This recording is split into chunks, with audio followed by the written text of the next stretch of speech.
Hello,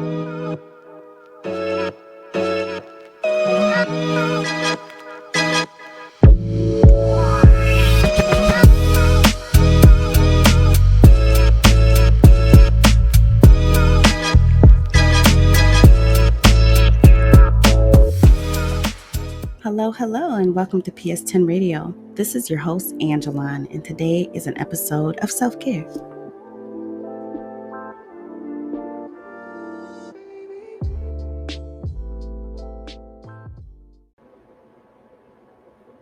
Over the past week, I have spoken with quite a few people, and they've just been dealing with the stressors of life in many different ways.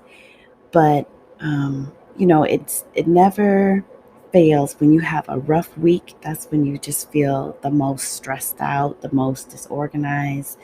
You procrastinate, you're trying to avoid, you're trying to deal with things, so you're overwhelmed. And you just feel like, I just need to do something different, or this isn't working out for me. It's just a multitude of different thoughts that go through your head, like even self-doubt or feeling like you just don't have what it takes to complete a task or to be the best mother or the best father or the best partner or the best friend or the best daughter or son or anything like that. You just kind of feel defeated, like I just can't get through things. So we looked at an article on bhc.media, and the article was by Erikka Yvonne, and it was called Resilience Amidst Set Backs: How to Bounce Back After a Rough Week. So this is a great article that kind of encourages you to move forward. And she kind of points out in the article that it's important to have an effective strategy for bouncing back. So this is kind of like your proactive preparation for if I ever come to a time where I feel like I just want to quit, or I just want to give up, or I just feel like I'm not good enough, or I didn't do enough, or I'm incapable of completing something or being what I need to be at this moment.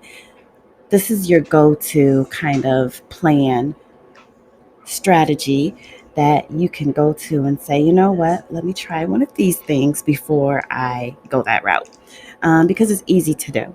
But when you try these things, you actually can build resilience. You can reboot and refresh yourself. And a lot of times you realize that, I do have the strength. I just needed that pause, that break, that rest before I made any decisions or did anything. So the first one she points out is sleep. There has been so much research and commentaries on how important sleep is, especially to our physical health, but also to our mental and emotional health. We need sleep, even if it's just a nap or if it's a long, making sure you go to bed early, or sleeping in a little later. I know a lot of times, even for myself, I tend to reserve the morning time as my exercise time. And I was really beating myself up over the fact that, okay, I set my alarm. I set my alarm at 5:30, but I didn't really roll out of bed till 6. Well, I needed to be done working out by 6. So then I wasn't working out because I was like, I need to be out of the house by 7. So I need this time to, like, everything just kind of snowballed and was pushed back because I did not wake up on time. So I decided, okay, I'm going to put my alarm on at 5. That didn't work out for me. I snoozed for like 55 minutes. So that again did not work. Set the time for 5:15. Okay. All right. And then I told myself mentally, like, I can snooze until 5:30, but 5:30 I got to get up. I did that for a long time. But I will say, even though I felt good that I was actually getting up and exercising, I was exhausted by midday. I'm not going to say that little 15 minutes or half an hour, whatever, was the number one factor. But I do feel like it just was so much pressure on myself that I, would beat myself up if I did not get up to exercise in the morning. So then I decided I would just use that time to do like something light, like yoga or my mindfulness meditation. Well, it helped a little bit, and I was able to feel more refreshed for a little longer. But then by the end of the workday, I was exhausted. It was as though making myself wake up at 5:15 was just too restrictive. Like I mentally, even though I was giving myself a break, saying you're really getting up at 5:30 like you initially wanted to do, I still like mentally knew like I'm getting up at 5:15 and it's so early. So needless to say, now what I do is I still wake up at like 5:30, 5:55, have my alarm at that time, but I just go ahead. If I feel like working out, I do. If I don't, I don't, and I don't beat myself up over it. I'll just do it another day, or maybe do it later in the evening, or do more on the weekend. So I just do it for another time. But anyways, the point is I try to value my sleep. So I want to feel refreshed and joyful in the morning, not irritated and um, judging myself and ridiculing myself that I didn't do what I wanted to do. And I want to give myself a break. I don't want to be another pressure for myself that I didn't do it. And then I'm upset with myself that, well, when am I going to sleep? Because after work, I have so much other things that I have to do: take people to appointments, pick people up, and take them to practices and things like that. So I don't have time after school. So when am I going to do it? So, and I don't know about you, but I really don't like going to bed early. I feel like, oh, I'm missing out on something. I may not. I may veggie out for another hour, but and watch nothing, that entertaining, or maybe just watch a lot of entertaining stuff for another hour, stuff that I could watch anytime. But I just feel like that going to bed early, just, I don't know, it's like a bummer. Okay, number 2. She says to treat yourself to self-care. So do something for yourself. Pamper yourself. Take that bath, that long bath with the candlelight, the smell goods, the bath bombs. Get your hair done, try a new hairstyle, your nails done. Go to the nail shop and let them, do the massages on your legs and feet and hands and arms. Really let them pamper you, get that massage, or just read and watch a feel-good story, something that that you really enjoy, that you like, something light that's not going to cause you to do a lot of thinking, or nothing dramatic that's going to cause you to like emotionally um, go into a deeper place. You don't want to psych yourself out with psychological thrillers or anything like that, unless it's comforting for you. But, a lot of times those are more entertaining than comforting, but do something that makes you feel good. Number 3, she says to socialize with your friends. A lot of times we just go through things by ourselves, and we need that reminder of, people who are your friends. They support you and they are there for you. And so if you're going through a rough time, they could be distracting to you and be someone that you can laugh with and do something with that can totally take you away from those stressors, or they could be someone you can vent to, and that will elicit them, or to really help them to chime in as your friend, to be like, I support you and I'm here for you and I don't want you to go through this alone. And it's just good to connect with your friends. So we need reminders of that oftentimes, a lot of times, that certain people are your friends and they're there for you. But it is very important to make sure that you're connecting with your friends, and it helps you to be resilient, because then you're not alone. Number 4, spend time on your hobby. So if there's something that you're really into or that you haven't done in a while, go ahead and take time to focus on that, even if it's just for 20 minutes or 30 minutes.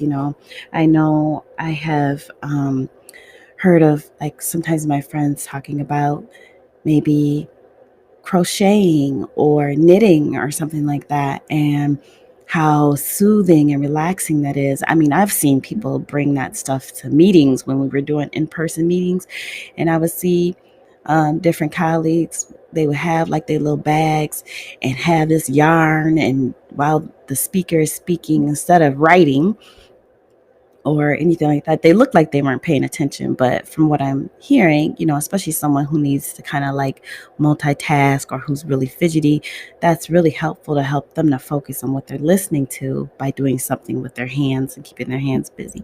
But needless to say, if you haven't ever knitted or did any crochet or any kind of painting or putting any crafts together, like, this may be the time to do that when you're feeling very stressed and overwhelmed after a rough week, that you just like, ugh, I'm just so frustrated. So it can be relaxing. It can release your mind. It just makes you feel good. It's not anything that it doesn't have to be perfect. No judgment on yourself. You're doing something you enjoy, and it's also stimulating. So you want to make sure that you're not doing anything that makes you feel worse than how you already feel. Number 5, exercise. Again, you just want to make sure that you're paying attention to your body.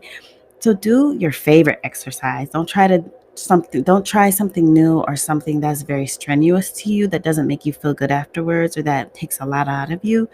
You just want to get your blood flowing and get your body moving, so that you can and release those endorphins and those happy hormones, and get that energy out. I always tell people that I work with, it's okay if you're feeling frustrated. It's okay to feel overwhelmed or angry. There's nothing wrong with that. You want to feel that, because that lets you know something is wrong and something you need to do something different, or something needs to change, or that you need to take a break.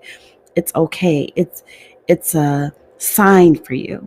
So being in tune with your body and knowing what is too much and knowing what your body needs and getting that energy out, that's important. So if you're feeling rough, like you're having a rough week, or you're upset about something, it's okay. Get it out. Get it out by going for a walk, or doing a exercise video that you like, or doing some yoga. Maybe you need to stretch.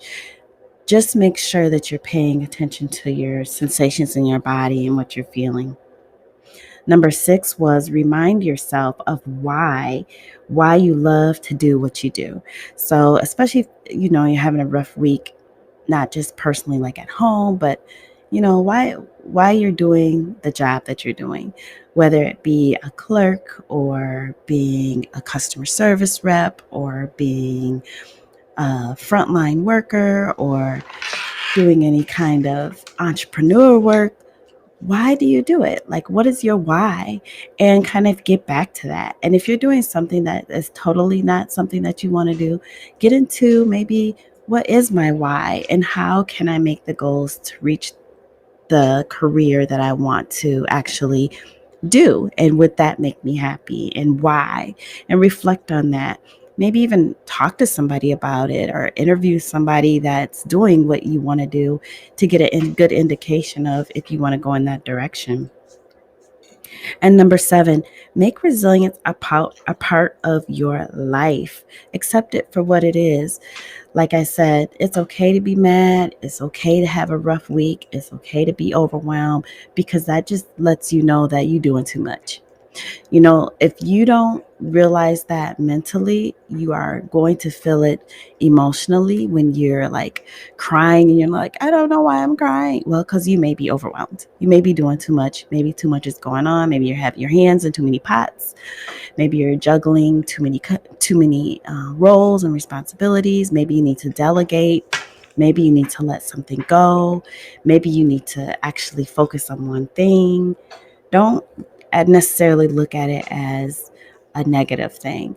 You can be resilient. Resilience is beautiful. Resilience is powerful. Resilience is independence, responsible. It's growth. So don't shy away from it. Lean into it. It's okay. Accept it for it's a rough time. And then you can look at, okay, this is what I need to do to feel better. We hope that you have enjoyed this episode of self-care, really looking at how to bounce back and have resilience after a rough week. As always, be the best you that you can be, one positive step at a time. Peace.